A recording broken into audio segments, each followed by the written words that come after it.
দুর্নীতির নির্দিষ্ট কোনো ক্লাসিফিকেশন নেই। ক্ষমতাধররা সাধারণ মানুষদের সাথে বিভিন্ন ধরনের দুর্নীতি করে থাকে। তো ক্ষমতাধরদের করা সেই সব বিভিন্ন ধরনের দুর্নীতি থেকে উল্লেখযোগ্য কয়েকটি দুর্নীতি নিয়ে আজকের ভিডিওটিতে আমরা সংক্ষিপ্তভাবে আলোচনা করার চেষ্টা করব। ১ নম্বর, প্রশাসনিক দুর্নীতি। সরকারি কর্মকর্তারা তাদের ক্ষমতার অপব্যবহার করে ব্যক্তিগত সুবিধা লাভের জন্য অনৈতিক কার্যক্রমে লিপ্ত হয়। ২ নম্বর, রাজনৈতিক দুর্নীতি। রাজনীতিবিদরা ক্ষমতার অপব্যবহার করে অর্থ, সম্পদ বা অন্য কোনো সুবিধা অর্জনের চেষ্টা করে থাকে। অর্থনৈতিক দুর্নীতি।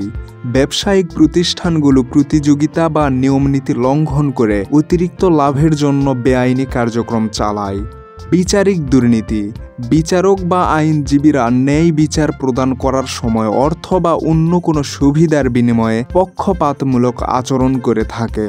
৫ নম্বর, শিক্ষাগত দুর্নীতি। শিক্ষা প্রতিষ্ঠানে ছাত্রদের মূল্যায়ন, ভর্তি বা অন্যান্য ক্ষেত্রে অনৈতিক কার্যক্রম ঘটে। উল্লেখিত দুর্নীতিগুলো সমাজ তথা রাষ্ট্রের অগ্রগতির পথে প্রধান বাধা সৃষ্টিকারী হিসাবে কাজ করে থাকে।